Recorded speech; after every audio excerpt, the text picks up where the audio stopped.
Une entente est-elle envisageable aujourd'hui, sachant que Londres, la date butoir, elle s'en moque? Oui, absolument. Downing Street a fait savoir que même si elle est au courant de cette date butoir, ce n'est pas ce vers quoi Londres travaille. Le processus est technique, a dit un porte-parole du Premier ministre. Il est d'ailleurs toujours en cours.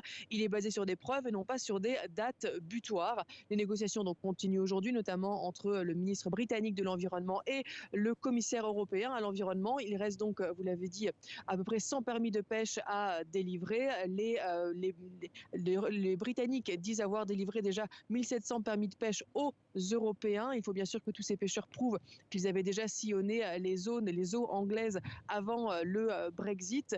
Londres, de son côté, dit ne pas avoir assez d'informations pour délivrer les dernières licences, les 100 dernières licences que les Français réclament. Selon les experts, le texte est assez flou sur les justificatifs à fournir pour les petits bateaux qui n'ont pas de boîtier pour enregistrer leurs coordonnées GPS exactes. Et ce sont bien donc ces chalutiers de moins de 12 mètres et les nouveaux bateaux, ceux qui ont été récemment achetés pour remplacer la flotte, qui aujourd'hui posent souci.